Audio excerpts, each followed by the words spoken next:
యేసుక్రీస్తు ప్రభువారి నామంలో మీ అందరికీ శుభాభివందనాలండి.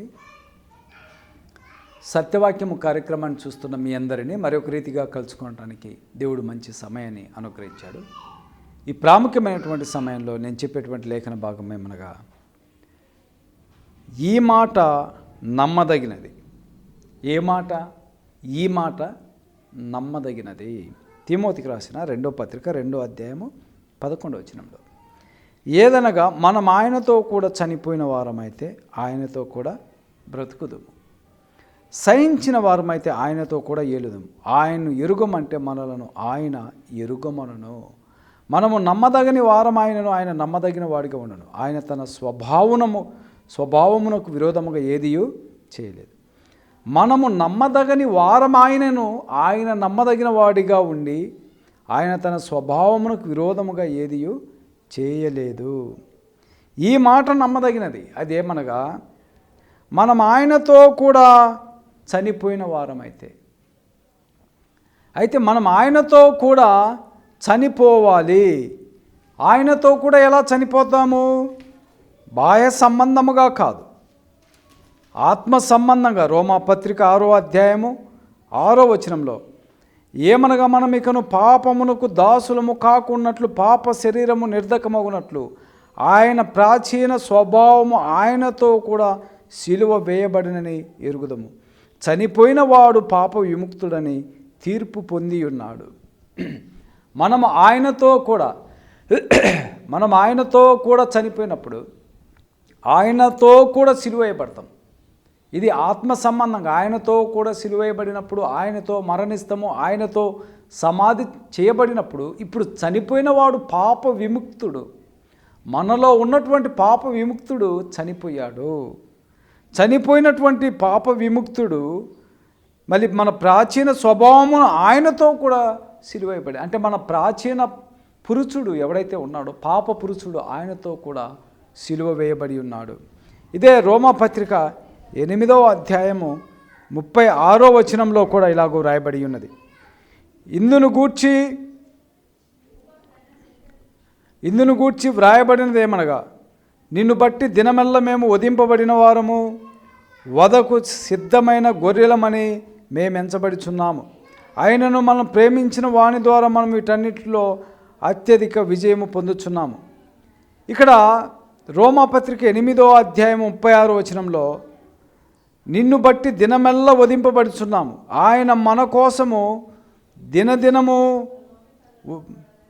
అపోస్తులు అంటున్నారు, నిన్ను బట్టి దినమెల్ల మేము వధింపబడి ఉన్నాము, వధకు సిద్ధమైన గొర్రెలను మేము ఎంచబడి ఉన్నాము. అయితే మనం ఎప్పుడైతే క్రీస్తుతో కూడా సిలువేయబడి మన ప్రాచీన స్వభావము మనం మరణించి సమాధి చేయబడి ఆయనతో కూడా తిరిగి లేపబడిన తర్వాత మనకు శ్రమలు వస్తాయి. మనము దినదినము వధింపబడతాం. క్రీస్తు ప్రభువారు కూడా శ్రమలు అనుభవించాడు, హింసింపబడ్డాడు. ఆయన శ్రమల ద్వారా విధేయత నేర్చుకున్నాడు. మన ప్రాచీన స్వభావము, మన పాప పురుషుడు ఎప్పుడైతే సిలువ వేయబడిన తర్వాత, మనము పరిశుద్ధులం అయిన తర్వాత మనకు శ్రమలు, హింసలు ఖచ్చితంగా వస్తాయి. మరి ఒక లేఖనం చూసినట్లయితే గలతీలకు రాసిన పత్రిక 2వ అధ్యాయము 20వ వచనంలో కూడా ఇలాగ వ్రాయబడింది, నేను క్రీస్తుతో కూడా సిలువ వేయబడి ఉన్నాను, ఇకను జీవించువాడను నేను కాను, క్రీస్తే నాయందు జీవించుచున్నాడు. పౌలు గారు అంటున్నాడు, నేను క్రీస్తుతో కూడా సిలువ వేయబడి ఉన్నాను, ఇకను జీవించువాడను నేను కాను, క్రీస్తే నాయందు జీవించుచున్నాడు. నేనిప్పుడు శరీరమందు జీవించుచున్న జీవితము నన్ను ప్రేమించి నా కొరకు తన్ను తాను అప్పగించుకున్న దేవుని కుమారుని యందలి విశ్వాసం వలన జీవించుచున్నాను. అయితే ఈయన అంటున్నాడు, నేను క్రీస్తుతో కూడా సిలువ వేయబడి ఉన్నాను, ఇక మీదట జీవించువాడు నేను కాదు, క్రీస్తే నాయందు జీవించుచున్నాడు.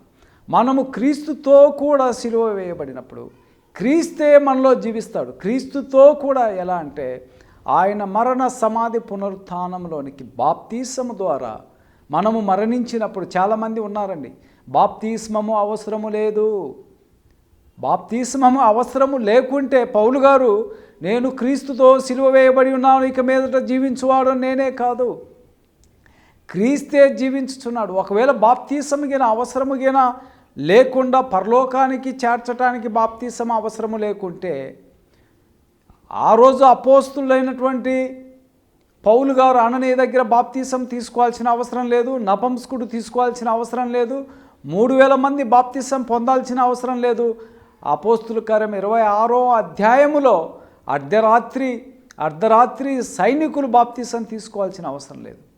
చాలామంది ఉన్న ఉద్దేశము బాప్తిసము పరలోకానికి చేరుస్తుంది అంటే బాప్తిసమే పరలోకానికి చేరుస్తుంది. నమ్మి బాప్తిస్మము పొందినవాడు రక్షింపబడును, నమ్మని వానికి శిక్ష విధింపబడును. బాప్తిస్మము ద్వారా మన పాపములతో క్రీస్తుతో కూడా చనిపోతాం, క్రీస్తుతో మరణిస్తాము, సమాధి చేయబడతాం, తిరిగి లేపబడతాం, క్రీస్తుతో కూడా సిలువ వేయబడతాం. ఎప్పుడు? బాప్తిస్మము ద్వారా. ఇదే పౌలు గారు అంటున్నాడు, నేనిప్పుడు శరీరమందు జీవించుచున్న జీవితం నన్ను ప్రేమించి నా కొరకు తన్ను తాను అప్పగించుకున్న దేవుని కుమారుని యందలి విశ్వాసం వలన జీవించుచున్నాను. చాలామందికి ఉన్నటువంటి చెప్పేటువంటిది ఏంటంటే బాప్తిస్మ అవసరము లేదు, రక్షణకు బాప్తిస్మ అవసరం లేదు, పరలోకానికి పోవటానికి బాప్తిస్మ అవసరం లేదనేటువంటి వాళ్ళు చాలామంది ఉన్నారు. కొలసీలకు రాసినటువంటి పత్రిక 2వ అధ్యాయం 20వ వచనంలో మీరు క్రీస్తుతో కూడా లోకము యొక్క మూలపాఠముల విషయమై మృతి పొందిన వారైతే లోకములో బ్రతుకుచున్నట్టు మనుషుల ఆజ్ఞలను పద్ధతులను అనుసరించి చేతపట్టుకొనవద్దు, రుచి చూడవద్దు, ముట్టవద్దు అను విధులకు మీరు లోబడనేలా అవన్నీ వాడుకొని చేత నశించిపోను. మీరు క్రీస్తుతో కూడా లోకం యొక్క మూలపాఠముల విషయమై మృతి పొందిన వారైతే. చూసారా? క్రీస్తుతో కూడా లోకము యొక్క మూలపాఠముల విషయమై, మనం ఈ లోక సంబంధమైన మూలపాఠముల విషయమై క్రీస్తుతో కూడా మృతి చెందాడు. క్రీస్తు ఎందుకు మృతి చెందాడంటే ఈ లోకంలో ఉన్నటువంటి మూలపాఠముల విషయమై మృతి చెందాడు. ఈ మూలపాఠములు ఏంటి? పాపము, అక్రమాలు, లేకుంటే అరాచకాలు, లేదంటే ఆచారాలు, వీటన్నిటి కోసం క్రీస్తు మరణించాడు. కాబట్టి మనము ఆయన మరణములో పాలిభాగస్థులము కాబట్టి వాటిని రుచి చూడవద్దు, ముట్టవద్దని బైబిల్ గ్రంథం స్పష్టంగా చెబుతుంది. సో బైబిలు ఎప్పటికి కూడా అబద్ధం కాదు. అయితే మనం క్రీస్తుతో కూడా మరణించాలి, క్రీస్తుతో కూడా మళ్ళీ మరణించినప్పుడు క్రీస్తుతో కూడా సమాధి చేయబడతాము.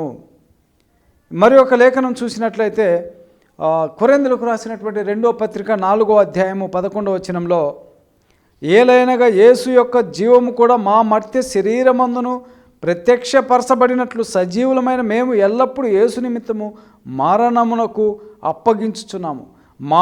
యేసు యొక్క జీవము కూడా మా మర్త్య శరీరమందును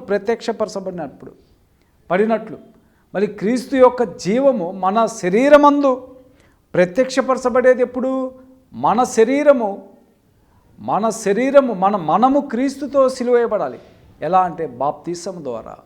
ఎప్పుడైతే ఆయనతో కూడా సిలువేయబడి సమాధి చేయబడినప్పుడు క్రీస్తు ఇక మీదట మనలో నివాసము చేస్తాడు. మనము దేవుని పిల్లలమైతము, దేవుని కుమారులమైతము. అందుకే పౌలు గారు ఏలైనగా ఈ మాట నమ్మదగినది, మనం ఆయనతో కూడా చనిపోయిన వారమైతే ఆయనతో కూడా బ్రతుకుతాము. అందుకే పౌలు తిమోతికి రాసిన 2వ పత్రిక 2వ అధ్యాయం 11 ఈ మాట నమ్మదగినది. కొంతమంది ఈ మాటను మేము నమ్మమండి అంటారు. అందుకే ఆయన అంటున్నారు ఈ మాట నమ్మదగినది, మనం ఆయనతో కూడా చనిపోయిన వారమైతే ఆయనతో కూడా బ్రతుకుదాం. ఆయన ఎరుగునంటే మనలను ఆయన ఎరుగునను, ఆయన తన స్వభావమునకు విరోధముగా ఏదీ చేయలేడు. సహోదరులారా, మళ్ళీ బైబిల్ యొక్క సిద్ధాంతములో మనము క్రీస్తుతో కూడా చనిపోయిన తర్వాత క్రీస్తుతో మరణించినటువంటి వారిని మాత్రమే దేవుడు ఒక దినమున లేపబడతారు. వాళ్ళు ఎవరంటే బాప్తిస్మము పొందినటువంటి వారు. అంత్య దినమున వాళ్ళు లేపబడతారు. క్షయమైనటువంటిది అక్షయమైనటువంటి శరీరముగా మార్చబడుతుంది. వీరిని క్రీస్తు ప్రభువారు తీసుకువెళ్ళటానికి వస్తున్నాడు. వీరిని తీసుకెళ్ళి తండ్రికి అప్పగిస్తాడు. అనగా పరలోకపు రాజ్యంలో ఆ యొక్క రాజ్యం అనబడిన సంఘము యుగ యుగాలు ఉంటుందని బైబిల్ గ్రంథము స్పష్టంగా చెబుతుంది. మళ్ళీ బాప్తీసం పొందనట్లయితే సత్యవాక్యం తెలుసుకో, బాప్తీసము పొందు, రక్షింపబడమని ప్రభు పేరట మీకు తెలియజేస్తున్నాను. శుభములు.